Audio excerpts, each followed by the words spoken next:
الله الرحمن الرحيم. الحمد لله رب العالمين، ثم الصلاة والسلام على رسول الله.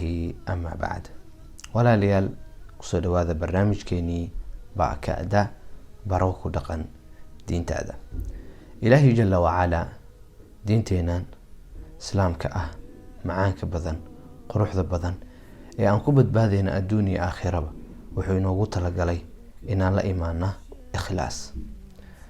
maxaa laga wadaa marka ikhlaas? arintaas ayaa maanta ka hadli doona kuna soo qaadan doona barnaamijkan. haddaad nagu cusub tahay soo dhaweyneynaa qalbi furan, gacmo furan, waana iyo wacyigelin dardaaran ayaan kugu soo dhaweyneynaa. nacam walaalayaal, sidaad ogsoon tihiinba sidoo Allah jalla wa ala uu yahay al-ahad as-samad alladhi lam yalid wa lam yulad wa lam yakul lahu kufuwan أحد.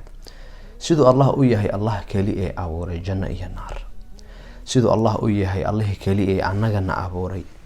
سيدو الله أويهي الله كلي أوديسا أي سلمد إهن أودها كلي بالآدم كأما ملائكة أما مخلوقات كيس أي هستا. سيدا صدرتد أيو الله جل وعلا وأشرفا وأعزيا وأوينيا وكإرزاقا نمعاد أفربضا قفكي وإخلاصي له cibaadadiisa, baryadiisa, tala saarashadiisa, وعاررitaankiisa.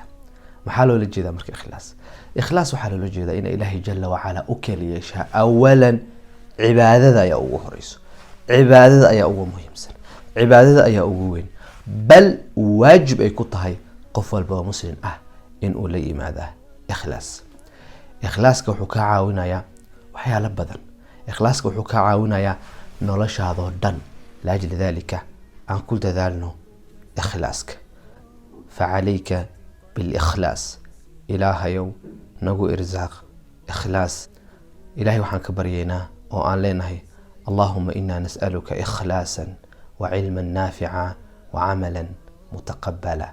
ولكن عبد الغني خيرك وناك إذن نجعل أحبكم في الله.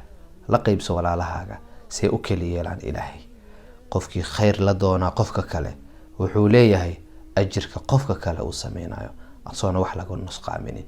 nabigeena ayaana la arinkaasi. wajazaakum Allahu khayran.